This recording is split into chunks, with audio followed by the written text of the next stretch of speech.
Friends, welcome back to my channel Arpita kitchen. Arpita কিচেনে আপনাদের সবাইকে স্বাগত জানাই। আজকে আমি নতুনত্ব যেই রেসিপিটা রান্না করব, নতুনত্ব না, অ্যাকচুয়ালি এটা সবাই খেয়েছে। তো সেটা হলো সজনে ডাঁটা।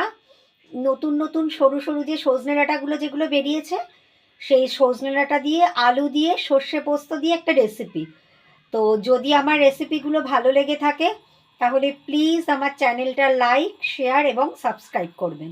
তো চলুন ঝটপট করে রেসিপিটা স্টার্ট করে নেওয়া যায়। সজনে ডাঁটাটা রান্না করার জন্যই সবার প্রথমে আমার যেটা লাগবে সেটা হলো এই দেখুন, এই সজনে ডাঁটাটাকে আমি ভালো করে কেটে বেছে ধুয়ে নিয়েছি। তারপরে যেই উপকরণটা লাগবে সেটা হলো আলু। আলুগুলোকে কিন্তু আমি এরকম পাতলা পাতলা করে কেটে নিয়েছি। আর এটা হলো পোস্ত বাটা, আর এটা হলো সর্ষে বাটা, আর এটা হলো চেরা কাঁচা লঙ্কা। রেসিপিটা যেহেতু আমি নিরামিষ করব, তার জন্য কিন্তু এখানে আমি পেঁয়াজ রসুন কিছু অ্যাপ্লাই করব না। তো চলুন ঝটপট করে রেসিপিটা স্টার্ট করা যাক। এতে আমি তেল দিয়েছি।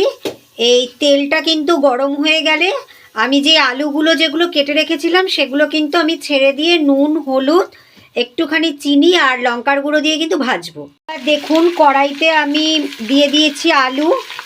এবার আমি যেটা করব, এই 1 চামচ নুন দিলাম,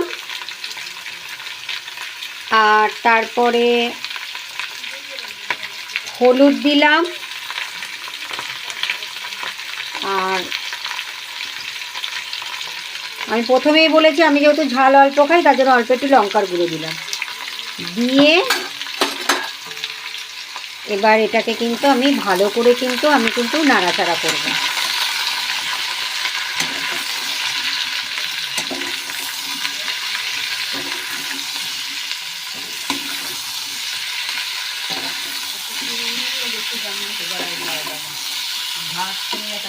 এবার আমি আর একটা কড়াইতে, দেখুন এই কড়াইতে আলুটা হচ্ছে, আলুটা ভাজছি। আমি আলুটাতে কি দিলাম, নুন দিলাম, হলুদ দিলাম আর লঙ্কার গুঁড়ো দিলাম। আর পাশের আর একটা কড়াইতে আমি তেল দিয়ে দিয়েছি। তেলটা যেই নাকি গরম হবে তখন আমি এই সজনে ডাঁটাগুলো দিয়ে দেবো। এটাতেও আমি ঠিক নুন, হলুদ আর লঙ্কার গুঁড়ো দিয়ে একটুখানি ভেজে নেব। দেখুন তেলটা কিন্তু গরম হয়ে গেছে। এবার আমি গরম তেলে কিন্তু এই সজনে ডাঁটাগুলো কিন্তু দিয়ে দিচ্ছি। তারপরে এতে নুন দেব, হলুদ দেব আর শুকনো লঙ্কার গুঁড়ো দিয়ে একটুখানি ভাজবো। নুনও দিয়ে দিয়েছি, হলুদও দিয়ে দিয়েছি, লঙ্কার গুঁড়ো অল্প একটু স্বাদ অনুসারে দিয়ে দিয়েছি। দিয়ে আমি এখন ভাজছি। আপনারা কিন্তু নুন, হলুদটা কিন্তু নিজেদের স্বাদ অনুসারে দেবেন, ঠিক পরিমাণ মতো, ঠিক যতটুকু লাগে।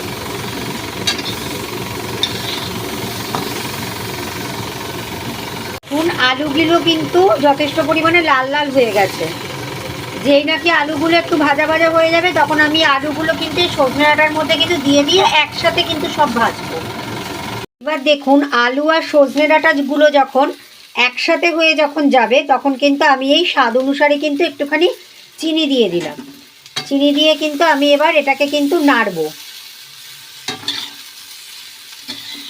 এবার যাতে তলায় যাতে পুড়ে যাতে না যায় তার জন্য অল্প সামান্য একটুখানি আমি জল দিয়ে দিলাম। জল দিয়ে এবার আমি বেশ করে নাড়বো এটাকে। এবার দেখুন এই যে চেরা কাঁচা লঙ্কা আছে, চেরা কাঁচা লঙ্কাগুলো কিন্তু আমি এখানে দিয়ে দেব। ব্যাস, দিয়ে দিলাম। এবার আমি আবার নাড়বো। নেড়ে কিন্তু এই ঢাকা চাপা দিয়ে দেব। কিন্তু আমি ঢাকাটা খুলবো। ঢাকাটা খুলে আর একবার নাড়বো। যেই নাকি দেখবেন যে এরকম অনেকটা মজে এসছে তখন আমি আগে দিয়ে দেবো সর্ষেটা। এই সর্ষে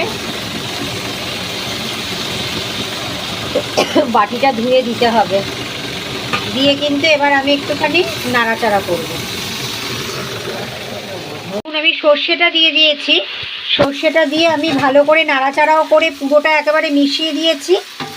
এই যে পুরোটা আমি একেবারে মিশিয়ে দিয়েছি। এবার ঠিক 2-3 মিনিট পরে আমি দেব পোস্তটা। এবার দেখুন এবার যেটা দেব সেটা হলো এই পোস্তটা। বাটিটা ধুয়ে দিতে হবে, এখন যা পোস্তের দাম, বাপরে বাপ। এবার পোস্তটা দিয়ে কিন্তু আমি ভালো করে কিন্তু একটুখানি নাড়াচাড়া করব। আমার কাছে নারকোল কোড়া নেই, আপনাদের কাছে যদি কারোর কাছে যদি নারকোল কোড়া থেকে যদি থাকে দেবেন, দেখবেন স্বাদটা এর দ্বিগুণ বেড়ে যাবে।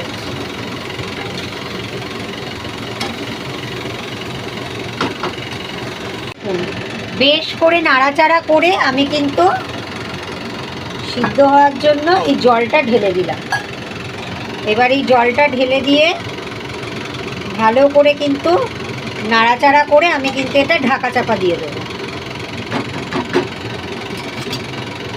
দেখুন আমি ঢাকনাটা খুললাম, খুলে দেখছি অনেকটা মানে কি পুরোটাই কিন্তু হয়ে গেছে। এবার কিন্তু আমি একটুখানি নামাবো। দেখুন আমার এই সবজিটা কিন্তু একদম রেডি। সজনে ডাঁটা, আলু দিয়ে, পোস্ত দিয়ে আর সর্ষে দিয়ে। আপনারা বাড়িতে এরকম করে বানাবেন, বানিয়ে খেয়ে দেখবেন, ভীষণ ভালো লাগে। যদি কারোর বাড়িতে বড়ি যদি থাকে দেবেন, কিংবা যদি নারকোল কোড়া যদি থাকে দেবেন। যদি আমার আজকের রেসিপিটা ভালো লাগে তাহলে প্লিজ আমার চ্যানেলটা কিন্তু লাইক, শেয়ার এবং সাবস্ক্রাইব করবেন। টাটা।